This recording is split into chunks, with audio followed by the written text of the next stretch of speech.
I'm Savanna Lois, and this is my story, The Frogship Shop. My attention to the multiplication tables funneled to the thin paper stack on the corner of my desk. While my classmates stayed busy with morning math, I made origami frogs. The only thing more beautiful than the fan of origami paper, each sheet waiting with the promise of becoming a delicate amphibian, was the 8 a.m. sky. I chose a bright blue sheet that matched it nicely. The eyes would be white, I decided, to mimic the wispy clouds. Fold paper into fourths and unfold. There were frogs shoved in my pockets, frogs crammed in my backpack, and frogs crumpled in the back of my desk. I made frogs at home, on the playground, and throughout my classes. Fold in half. The third grade class at the end of the hall was a marketplace in its own right. The cluster of desks at the front of the room ran a barter system staked on pens packed to the brim in countless cases. The cluster near the windows made delicate stress balls out of balloons and cornstarch that popped if you squeezed them too hard. The cluster by the teacher's desk paid attention to the lessons. Fold the top half into fourths. What's 6 times 7, Savanna? I do not look up to see my teacher's quirked eyebrow, an inquisitive gesture I'd seen her do since the very first day of school. 42, I replied without skipping a beat. I might have been distracted, but not enough to forfeit my title as the reigning champion of times tables.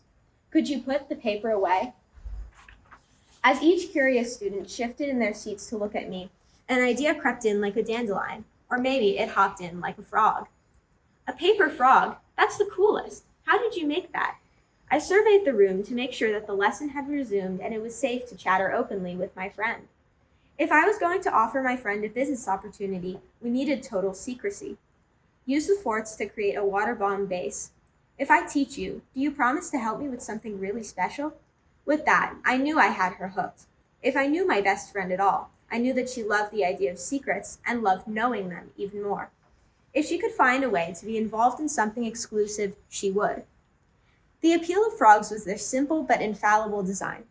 Unlike the pens and the stress balls, a paper frog would never run out of ink or create a mess when it broke open. The frog was a friend with a smiley face and a folded accordion on the back that made the frog jump when you pressed it. Every third grader could use a spare friend. We discussed business on the playground, the forum of the third grade. By the end of the 15-minute period, the two of us had a sizable list of orders to fill that day, instead of mapping the major cities of Louisiana. My teacher caught me as I tried to duck into the classroom unnoticed. You almost have enough points for an ice cream in the cafeteria, she said with a smile. I made an effort to smile wider. I was in the clear. And Savanna, no frogs today, all right? I shrugged.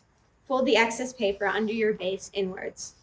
I didn't have the chance to sit before my friend turned to me with that "I have something to tell you" stare she'd mastered. Is something wrong? I asked.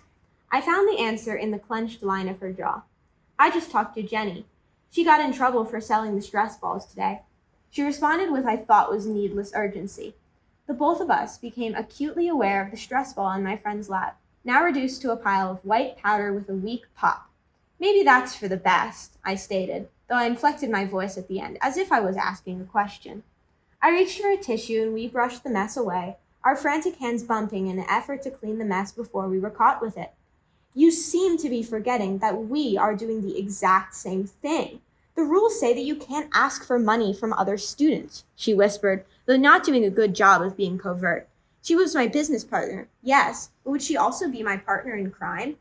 Each third grader could picture a stern, unfamiliar principal with steepled hands and a waving legal pad for taking notes. After that, we'd picture ourselves in a straight-backed interrogation chair, dwarfed by its large arms and trying to make ourselves smaller still. I guess I did forget. Actually, the problem was that I kept remembering. Ever since I got the idea, I couldn't stop thinking about my business venture. To see it fail like the paper plane business that never got off the ground would make me miserable. Unbeknownst to the boys who started the business, the paper planes were not a commodity, and most third graders could make them on their own. We'll make them at home, I offered. Fine, but can you promise that we won't get in trouble for it? In her voice, I could hear the worry I felt.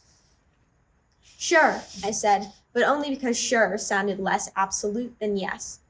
Draw evenly spaced marks on the back portion. This will serve as a guide for the accordion.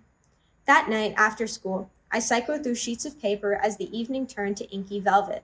Green sheets like the scissors on my desk, red like unabating paper cuts, and an optimistic pink.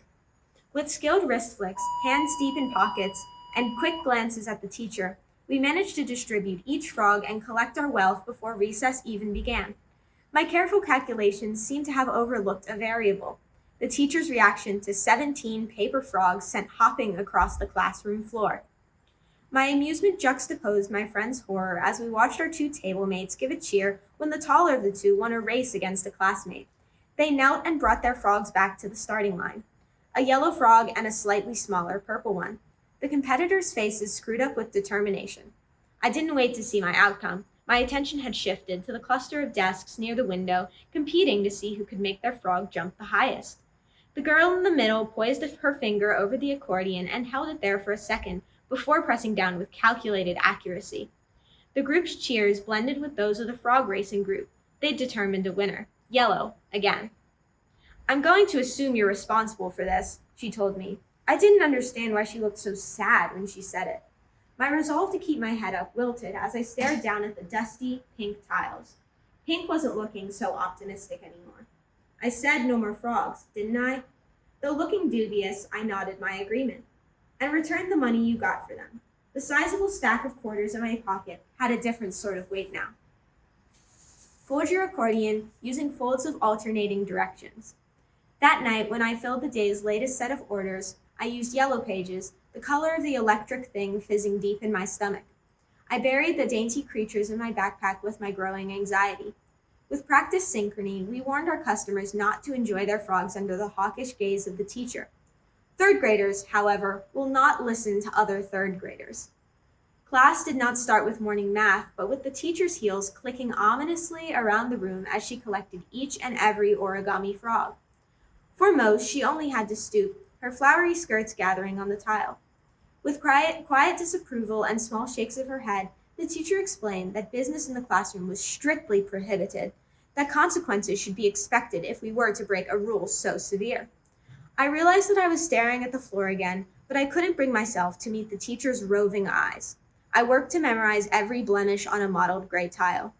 Make the front legs by folding your water bomb base in half. Recess was canceled due to rain. The mood in the classroom was melancholy as each 9-year-old CEO offered solace to their employees. I gave none to mine. I had none to give. "Hey, Savanna?" I looked up in response to the small voice. He took this as a signal to continue. "You never gave me my frog. I ordered one yesterday and—" He stopped when he realized he'd said all he needed to. "I think everybody's in that situation," I answered, not bothering to look at him while I did. The skin of my palm was red and raw as I rubbed my thumb against it in little circles. I knew it would hurt later, but for now I was too mesmerized by the repetition. "Nuh-uh, the teacher only took away the ones people were playing with." This boy's obstinance had given me more hope than any frenzied scheme my mind had created. My tendency to make things seem worse than they are had won again, convinced me that the remnants of my enterprise were in my teacher's junk drawer. But my product was hiding in backpacks, lockers, and coat pockets other than my own. Better yet, opportunity loomed over me as disguised as a small, messy-haired boy.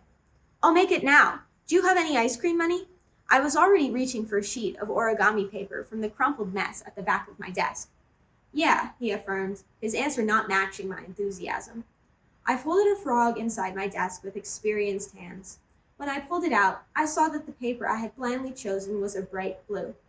My customer snatched the frog from me before I could create any comparisons between the brilliant blue and the way I was feeling. I pocketed his quarter, content in believing that I had done something more significant than I'd remember it to be. Thank you.